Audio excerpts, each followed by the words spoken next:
پرویز مشرف کے secular liberal آمرانہ دور حکومت میں وہ اینکر پرسن اور سیاستدان جو ابوالکلام آزاد کی کتاب انڈیا ونز فریڈم کو ہاتھوں میں لہرا لہرا کر بر صغیر پاک و ہند کی تقسیم اور پاکستان کی تخلیق کو ایک بہت بڑی سیاسی اور قومی غلطی قرار دیتے تھے، وہ کالم نگار اور دانشور جن کے قلم ابوالکلام آزاد کی پیش گوئیوں کو پیغمبرانہ حیثیت دیا کرتے تھے، وہ آج کس قدر خاموش ہیں، سب کی زبانیں گنگ ہیں اور سب کے قلم خاموش۔ ان سب نے دھیرے دھیرے ابوالکلام آزاد کے اس نظریے کو میٹھے زہر کی طرح عوام میں پھیلانا شروع کر دیا تھا کہ اگر موجودہ پاکستان، موجودہ بنگلہ دیش اور ہندوستان کے مسلمان ایک ساتھ متحدہ ہندوستان میں رہ رہے ہوتے تو یہ ایک اتنی بڑی اقلیت ہوتے کہ ان کو چھیڑنا یا ان کے خلاف کوئی قدم اٹھانا کسی بھی حکومت کے لیے انتہائی مشکل ہوتا۔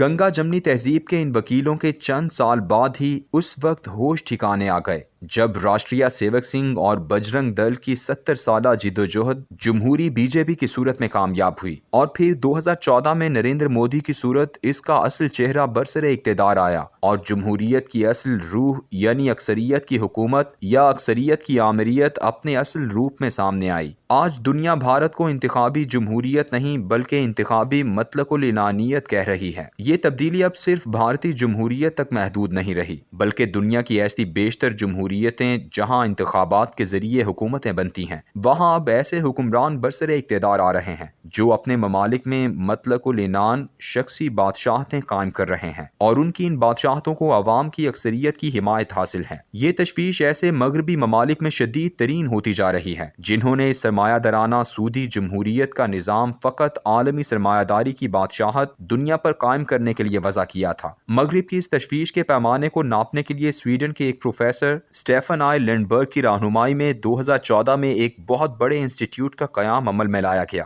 پروفیسر اسٹیفن گزشتہ کئی سالوں سے دنیا بھر میں نافذ مختلف النوع جمہوری نظاموں کا مطالعہ کر رہا تھا، اسی لیے اس ادارے کا نام دی وی ڈیم انسٹیٹیوٹ یعنی ویرائٹیز آف ڈیموکریسی جمہوری انواع و اقسام رکھا گیا۔ اپنے قیام سے لے کر آج تک تقریباً 7 سالوں میں شائع ہونے والی اس انسٹیٹیوٹ کی رپورٹیں دنیا بھر میں دن بدن جمہوریت کے زوال اور انتخابی بادشاہتوں یا انتخابی شخصی حکومتوں کے قیام کی داستان سناتی ہیں۔ اس ادارے کی 2021 کی رپورٹ بتاتی ہے کہ آج سے نصف صدی قبل جن ممالک میں جمہوری نظام نے اپنی جڑیں مضبوط کر لی تھیں، اب وہاں بھی آمریت اپنے پنجے گاڑ رہی ہے۔ یہ جمہوری آمریت انتہائی خوفناک ہے کیونکہ یہ کوئی شخصی یا فوجی آمریت نہیں جسے برا بھلا کہا جا سکے، بلکہ یہ ووٹوں سے قائم شدہ ایسی آمریت ہے جس کا جمہوری نظام میں کوئی حل موجود نہیں ہے۔ رپورٹ کے مطابق اس وقت دنیا کی 25 جمہوری اقوام اس طرح کی مطلق العنان شخصی جمہوری آمریتوں میں ڈھل چکی ہیں۔ یہ 25 اقوام دنیا کی 1/3 آبادی یعنی 2.6 ارب انسانوں پر مشتمل ہیں۔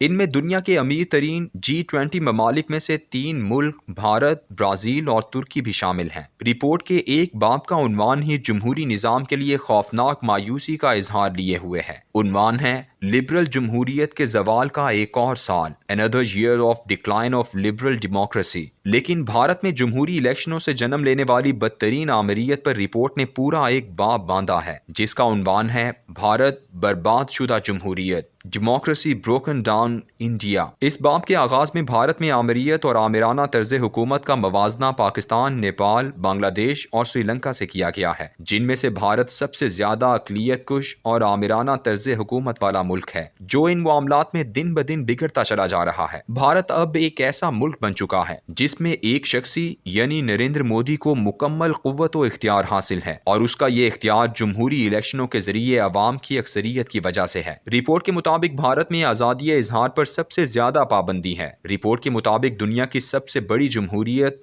جو 1 ارب 37 کروڑ عوام پر مشتمل ہے اب کسی طور بھی ایک جمہوری ملک کہلانے کے قابل نہیں رہی۔ اس ادارے نے بھارت کو آزاد ملکوں کی فہرست سے نکال کر جزوی طور پر آزاد ملکوں کی فہرست میں شامل کر دیا ہے۔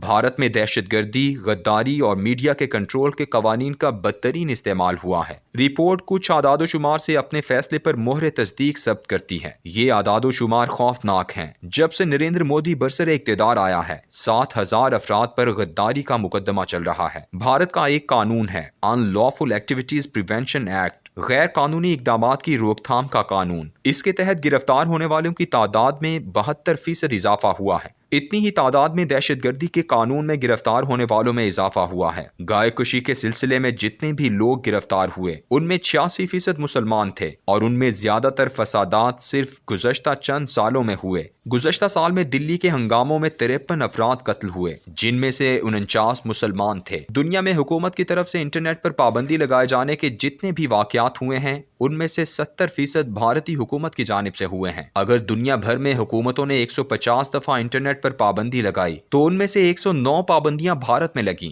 یہ صرف چند اعداد و شمار ہیں جو بہت حد تک مغربی ممالک کے قائم کردہ اس ادارے نے بہت حد تک نرم کر کے پیش کیے ہیں۔ حقیقت یہ ہے کہ بھارت کی 5000 سالہ تاریخ میں کبھی بھی یہاں پر آباد اقلیتیں اس قدر خوفزدہ نہیں رہیں جتنی آج اس جمہوری آمریت کے دور میں غیر محفوظ ہیں۔ وہ لوگ جو آج سے صرف 10 سال قبل ابوالکلام آزاد کی کتاب سے دلیل پیش کیا کرتے تھے کہ مسلمانوں نے تقسیم ہو کر اپنا نقصان کیا، آج ان کے سامنے یہ حقیقت روز روشن کی طرح واضح ہے کہ مسلمان جس قدر پاکستان اور بنگلہ دیش میں محفوظ ہے، سرفراز ہے اور آزاد ہے، ایسا وہ بھارت کے شہری ہو کر تصور بھی نہیں کر سکتا۔ اگر تمام مسلمان بھارت کے ساتھ رہ رہے ہوتے تو وہ شاید 25% بنتے، مگر آج اسی طرح ذلیل و رسوا ہوتے جیسے وہاں موجود 15% مسلمان ہو رہے ہیں۔ جس ملک میں کشمیری 90% مسلمان ہو کر خاک و خون میں غلطاں ہیں، وہاں 25 سے 30% مسلمان بھی اسی عبرتناک انجام کا شکار ہوتے۔